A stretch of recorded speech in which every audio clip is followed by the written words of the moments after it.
नमस्कार, आप सभी का स्वागत है आपके अपने YouTube चैनल CGG की यादों में। तो आज की इस वीडियो में छत्तीसगढ़ पर्यटन स्थल से संबंधित महत्वपूर्ण प्रश्न कवर करेंगे, जो कि आपके सभी एग्जाम के लिए इम्पोर्टेंट होने वाला है।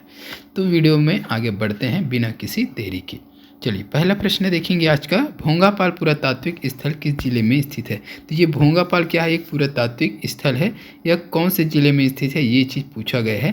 तो ये हो जाएगा आपका भाई बस्तर हो जाएगा। ठीक है, तो पुरातात्विक स्थल महत्व है कौन सा? ये भोंगापाल, ये बस्तर जिले में स्थित है। यहाँ बौद्ध विहार निर्मित है। भोंगापाल विशेष रूप से क्यों प्रसिद्ध है? तो बौद्ध विहार। ठीक है, तो इसको अच्छे से देखिएगा। अगला क्वेश्चन देखेंगे, हर एक प्रश्न इंपॉर्टेंट है। सिद्धेश्वर मंदिर कहाँ स्थित है? सिद्धेश्वर मंदिर कहाँ स्थित है भाई? तो ये हो जाएगा आपका पलारी हो जाएगा। ठीक है, सिद्धेश्वर मंदिर कहाँ है? पलारी। जिला अगर पूछे तो याद रखिएगा, बलौदाबाजार जिला हो जाएगा पलारी। ठीक है, तो ये सिद्धेश्वर मंदिर का निर्माण जो है कब हुआ है? तो 8वीं-9वीं शताब्दी में माना जाता है। ठीक है, इस चीज़ को भी आपको याद रखना है। अगला क्वेश्चन देखेंगे, चित्रकूट इनमें से किस वर्ग में सम्मिलित है? चित्रकूट किस वर्ग में सम्मिलित है? क्या अभ्यारण्य है, शैल उत्कीर्ण गुफा है ये, भूमिगत गुफा है, या फिर जलप्रपात है? तो ये हो जाएगा आपका चित्रकूट जलप्रपात है। ठीक है, ये जलप्रपात है, चित्रकूट जलप्रपात। तो जगदलपुर में इंद्रावती नदी पर स्थित है।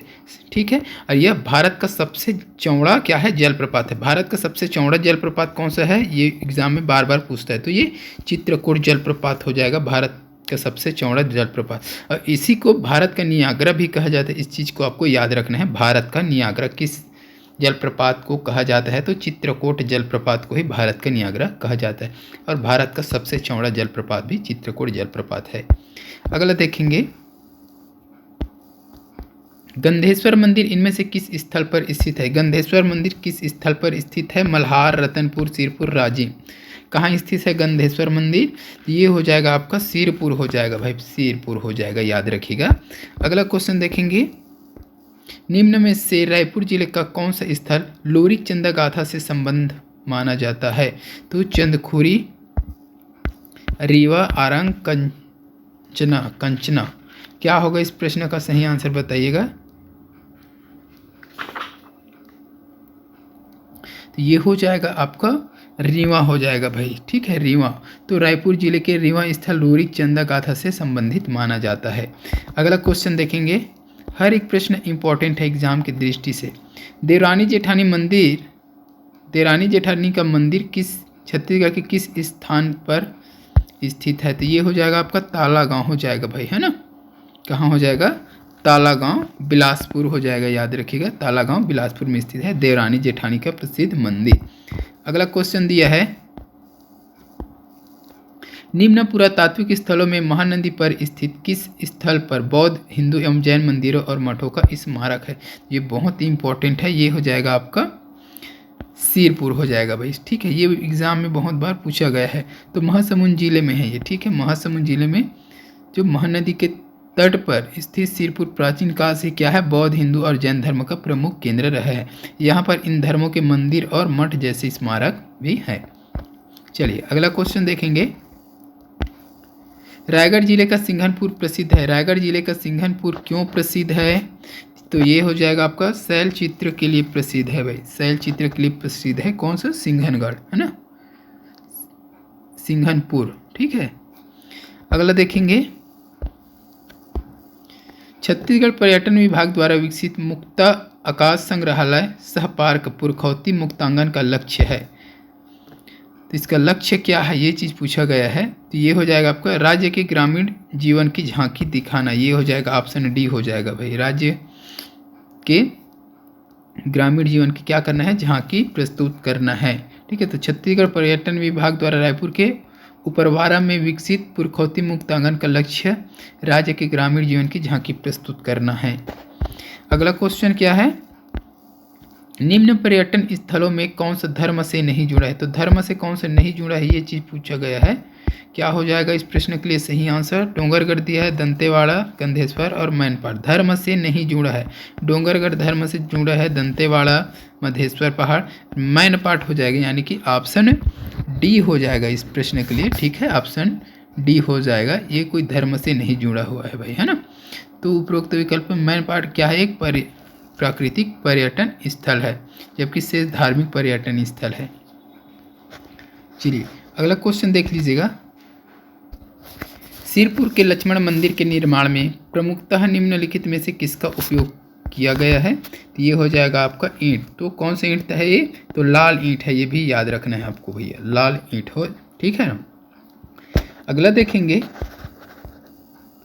ताला में स्थित देवरानी जेठानी मंदिर किस नदी के किनारे स्थित है? तो ताला गांव बिलासपुर में जो देवरानी जेठानी का मंदिर है वह किस नदी के किनारे स्थित है, ये चीज़ पूछा गया है। तो इसका सही आंसर क्या हो जाएगा? मनियारी नदी हो जाएगा भाई। तो ताला गांव में स्थित देवरानी जेठानी मंदिर जो है मनियारी नदी के किनारे स्थित है। अगला है, रुद्र शिव नाम से विख्यात प्रतिमा कहाँ स्थित है? तो ये हो जाएगा आपका, कहाँ हो जाएगा भाई?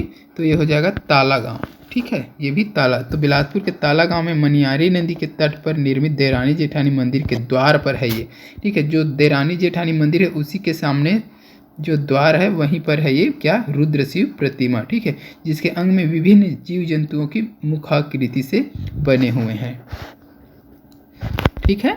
अगला देखेंगे, ताता पानी क्या है? ताता पानी क्या है बताना है आपको। ताता पानी क्या है भाई? गर्म पानी का फुहारा है, यानी कि ऑप्शन सी हो जाएगा, गर्म पानी का फुहारा है। ये है कहाँ ताता पानी? तो बलरामपुर जिले में ताता पानी का गर्म जल का स्रोत है।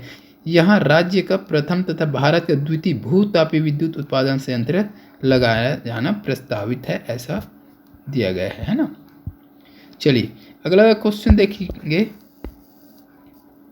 कौन सा पर्यटन स्थल संत वल्लभाचार्य का जन्म स्थान माना जाता है? तो ये हो जाएगा आपका चंपारण्य हो जाएगा भाई, है ना, चंपारण्य हो जाएगा। ये बहुत बार एग्जाम में पूछा है ना, इसको अच्छे से देख लीजिए, बहुत बार पूछा गया है, 5-6 बार हो गया कम से कम। तो पुष्टि मार्ग के प्रवर्तक वल्लभाचार्य का जन्म रायपुर के चंपारण में हुआ। चंपारण का नाम चंपकेश्वर महादेव के नाम पर पड़ा था, ठीक है। तो एक और प्रश्न बनता है यहीं पर, वल्लभाचार्य किस मार्ग के प्रवर्तक थे? तो पुष्टि मार्ग के प्रवर्तक थे, है ना, इसको भी आपको देखना है। अगला क्वेश्चन है, सीता पिंगरा की गुफा में निर्मित नाट्यशाला स्थित है। सीता पिंगरा की गुफा में स्थित नाट्यशाला कहाँ स्थित है? रायगढ़, रामगढ़, नवागढ़ या फिर सरगुजा। तो ये हो जाएगा आपका सरगुजा हो जाएगा भाई, है ना। क्या हो जाएगा? सीता पिंगरा की गुफा में निर्मित नाट्यशाला स्थित है, तो ये हो जाएगा सरगुजा, ठीक है। तो सरगुजा जिले के रामगढ़ पहाड़ी में स्थित सीता पिंगरा गुफा में विश्व का प्राचीनतम नाट्यशाला निर्मित है। तो ये ऑप्शन क्या हो जाएगा इसका? सरगुजा हो जाएगा, सरगुजा के रामगढ़ पहाड़ी, ठीक है, सरगुजा के रामगढ़ पहाड़ी में है ये। तो अगर ना दिया तेरे तो रामगढ़ में या रामगढ़ की पहाड़ी में स्थित है, इस चीज़ को थोड़ा सा ध्यान में देना। जिला दिया है तो सरगुजा ले लेना है, ठीक है। अगला क्वेश्चन देखेंगे, माना तूता साइंस पार्क किस शहर के निकट स्थित है? माना तूता साइंस पार्क, तो ये हो जाएगा आपका ऑप्शन ए हो जाएगा, रायपुर हो जाएगा भाई, है ना। माना तूता पार्क साइंस पार्क कहाँ? तो रायपुर हो जाएगा। अगला क्वेश्चन देखेंगे, छत्तीसगढ़ में मामा भाषा मंदिर कहाँ स्थित है? छत्तीसगढ़ में मामा भाषा मंदिर कहाँ स्थित है? ये बहुत इंपॉर्टेंट क्वेश्चन है, ये बार बार एग्जाम में पूछा जा रहा है। ये हो जाएगा आपका बारसूर हो जाएगा। तो दंतेवाड़ा के समीप बारसूर में प्रसिद्ध मामा भाषा मंदिर स्थित है। शैली अगर पूछेगा तो नागर शैली हो जाएगा। यह मंदिर जो है छिंदक नागवंशी राजाओं ने बनवाया था। तो किस वंश के राजाओं ने बनवाया था ये भी पूछा जा सकता है। तो छिंदक नागवंशी राजा थे, उनके द्वारा ये बनवाया गया था। क्या कौन सा मंदिर? तो मामा भाषा मंदिर कहाँ है? बारसूर में है, दंतेवाड़ा बारसूर, ठीक है। अगला देखेंगे, छत्तीसगढ़ राज्य में शैलचित्र के लिए कौन सा जिला प्रसिद्ध है? शैलचित्र के लिए प्रसिद्ध जिला बिलासपुर, रायगढ़, कबीरधाम, सरगुजा। तो ये हो जाएगा भाई आपका